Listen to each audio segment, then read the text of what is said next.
लक्ष्मी किन घरों में रहती है। जय श्री कृष्ण दोस्तों, स्वागत है आप सभी दर्शकों का हमारे दर्पण ज्ञान गीता यूट्यूब चैनल में। दोस्तों, आज हम आपके लिए लेकर आए हैं बहुत ही ज्ञानवर्धक प्रसंग, तो बने रहें हमारी कहानी के अंत तक। दोस्तों, एक समय की बात है, एक सेठ जी सो रहे थे और वो सेठ बहुत ही धनवान थे और लक्ष्मी माँ उन पर बहुत ही प्रसन्न रहती थी। तभी माँ लक्ष्मी ने सेठ को सपना दिया और कहने लगी, सेठ जी, मैं तुम्हें छोड़कर जा रही हूँ। मुझे रहते हुए तुम्हारे घर में बहुत दिन हो चुके हैं। तभी सेठ जी लक्ष्मी की बात सुनते ही व्याकुल हो उठे और कहने लगे, हे लक्ष्मी माता, तुम मुझे छोड़कर क्यों जा रही हो? तुम मत जाना। तभी माँ लक्ष्मी कहने लगी, क्यों?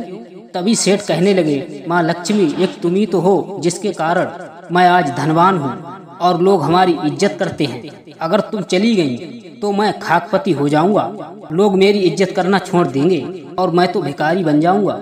हे माँ लक्ष्मी, तुम्हारी वजह से मैंने प्रेम व्यवहार और मंदिरों में जाना छोड़ दिया है। सब सुनकर के माँ लक्ष्मी कहने लगी, सेठ, मैंने तुमसे क्या मना किया था कि मंदिर मत जाओ? तभी माँ लक्ष्मी कहने लगी, मैं जाऊंगी जरूर और मैं एक जगह हमेशा नहीं ठहर सकती। तभी सेठ जी कहने लगे, अगर जाना चाहती हो तो जाओ, परंतु मेरा क्या होगा? मैं क्या करूंगा? तुम्हारे जाने के बाद मैं तो दीन गरीब हो जाऊंगा। मेरा फिर क्या होगा? मैं आपको बहुत चाहता हूँ, अर्थात प्रेम करता हूँ।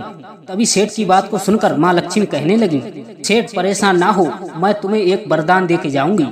तुम घबराना बिल्कुल मत, अर्थात अपने मन में ये न सोचना कि मैं तुम्हें 2 वरदान दूंगी, केवल एक ही वरदान दूंगी। तो मांगो, क्या मांगना चाहते हो?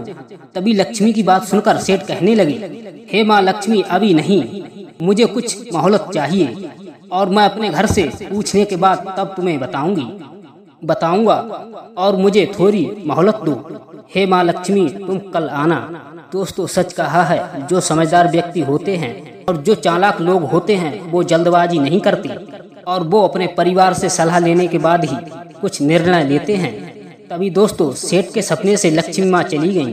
तभी सुबह सुबह माँ सेठ जी अपनी चारों बहुओं के साथ वार्तालाप करने लगे और अपनी चारों बहुओं से कहने लगे कि बेटा, अब हम लोग भिखारी बन जाएंगे। तभी सब बहुएं कहने लगी, पिताजी, ऐसा आप क्यों कह रहे हैं? तभी सेठ कहने लगे, रात सपने में माँ लक्ष्मी आई और मुझसे कहने लगी, अब मैं तुम्हारे घर से जा रही हूँ और ये भी कहा, मैं तुम्हें एक वरदान दे के जाऊंगी। और तुम तो जानती हो, अगर माँ लक्ष्मी घर से चली गई तो हम लोग दीन गरीब हो जाएंगे और माँ ने एक वरदान देने के लिए कहा है। मेरी समझ में नहीं आ रहा है कि मैं क्या मांगूं, इसीलिए मैं तुम्हारे पास आया हूँ। तुम ही बताओ क्या मांगना है। तब सेठ ने अपनी बड़ी बहू से पूछा, बहू, तुम बताओ क्या मांगना चाहती हो? तो बहू कहने लगी, तुम माँ लक्ष्मी से सोना और जेवरात आदि मांग लेना। तभी सेठ कहने लगे, ठीक है, जैसा आप उचित समझें। फिर सेठ ने अपनी बड़ी बहू से छोटी से पूछा कि अब तुम बताओ, तुम्हारे मन में क्या है कि मैं वरदान में क्या मांगूं? तभी बड़ी से छोटी बहू कहने लगी, पिताजी, तुम कुछ और मत मांगना, माँ लक्ष्मी से स्कूल, कॉलेज और शहर के सारे अस्पताल मांग लेना, क्योंकि कॉलेजों में और अस्पतालों में बहुत सारा पैसा होता है और उनमें बहुत ही सारी कमाई होती है। तभी बहू की बात सुनकर सेठ कहने लगे, ठीक है, जैसा आप उचित समझे। फिर उससे छोटी बहू से पूछा, बहू, तुम क्या मांगना चाहती हो? तुम भी अपने मन की बताओ और मैं लक्ष्मी से क्या मांगूं? तभी उससे छोटी बहू कहने लगी, पिताजी, तुम माँ लक्ष्मी से शहर की सारी जमीन दौलत मांग लेना, क्योंकि जमीन में बहुत सारा अनाज पैदा होता है और जब हमारे पास अनाज होगा तो हम गरीब नहीं रहेंगे और हम उस अनाज को बेचकर अमीर बने रहेंगे, हमारे पास बहुत सारा पैसा होगा। अभी सेठ जी कहने लगे, ठीक है बहू। फिर सेठ ने सबसे छोटी बहू से पूछा, बहू, तुम क्या मांगना चाहती हो? तभी सबसे छोटी बहू कहने लगी, पिताजी, ना तो मुझे सोना चाहिए और ना तो जेवरात और ना अस्पताल चाहिए, ना जमीन चाहिए। तभी सेठ कहने लगे, बहू, तुम्हें क्या चाहिए फिर?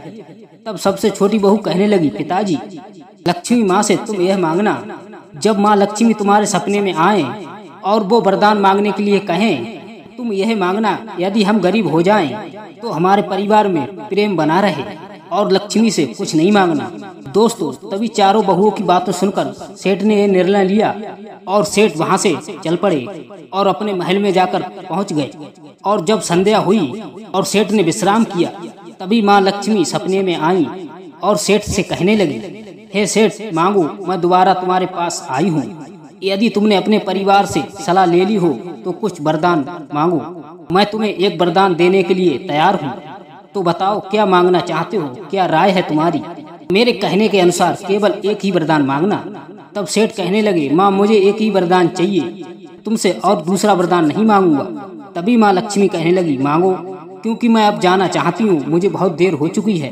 तभी सेठ कहने लगे, हे माँ लक्ष्मी, यदि आप जाना चाहती हो तो जा सकती हो, अर्थात मुझे एक वरदान ही देकर जाओ, और आपके जाने के बाद हम दीन गरीब तो हो जाएंगे। यह बात तो निश्चित है, जब हम गरीब हो जाएं तो हम और हमारे परिवार में, यानी हमारे चारों बहुओं में और मेरे पूरे परिवार में प्रेम बना रहे, और मुझे आपसे कुछ नहीं चाहिए। तभी सेठ की बात सुनकर के माँ लक्ष्मी कहने लगी, हे सेठ, खूब समझ लो, बाद में मुझसे मत कहना।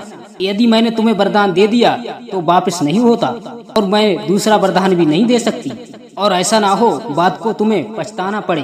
तभी सेठ कहने लगे, हे माँ लक्ष्मी, मैंने खूब अपने दिमाग से सोचा है, ही फैसला लिया है। तभी माँ लक्ष्मी कहने लगी, हे सेठ, मैं तुम्हें एक बार फिर से मौका दे रही हूँ। तभी माँ लक्ष्मी कहने लगी, हे सेठ, अभी तुम अपना इरादा बदल सकते हो, कोई अन्य वरदान मांग सकते हो। तभी सेठ कहने लगे, हे माँ लक्ष्मी, मुझे कुछ नहीं चाहिए इसके अलावा। और सेठ कहने लगे, यदि हम गरीब हो जाएं तो मुझ में और मेरे चारों बेटों में और चारों बहुओं में कभी लड़ाई झगड़ा ना हो, और हमेशा प्रेम बना रहे।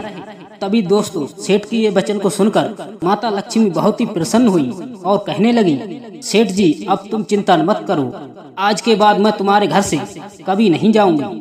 तभी सेठ माँ लक्ष्मी की बात सुनकर कहने लगे, माता, तुम तो जाने के लिए कह रही थी, परंतु अब क्या हो गया? अब आप मेरे घर से क्यों नहीं जाएंगी? ऐसा मैंने क्या कह दिया? तभी लक्ष्मी कहने लगी, हे सेठ, यह सब तो कारण है कि जहाँ प्रेम होता है, जहाँ परिवार में एक दूसरे से प्रेम व्यवहार होता है, और जहाँ कलह नहीं होती, जहाँ लड़ाई दंगा नहीं होता, वहीं तो मैं हमेशा रहती हूँ।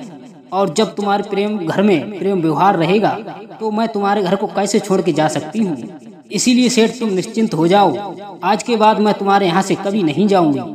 दोस्तों, माता लक्ष्मी के ये वचन सुनकर सेठ का चेहरा खुशी से झूम उठा और बार बार माता को प्रणाम करने लगे।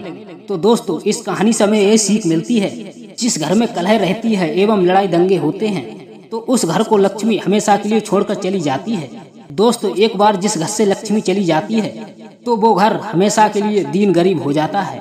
तो दोस्तों, इंसान के जीवन में इस तरह से गरीबी आती है, और यही होते हैं गरीबी आने के कारण। तो कभी अपने परिवार में लड़ाई दंगा मत करना, प्रेम भाईचारा बनाकर रखना, जिससे आप पर गरीबी ना आ सके और लक्ष्मी आपको छोड़कर ना जाए।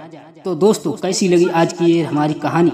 अगर आप सभी दर्शकों को ये कहानी अच्छी लगी हो तो हमारे कमेंट बॉक्स में राधे राधे अवश्य लिखना।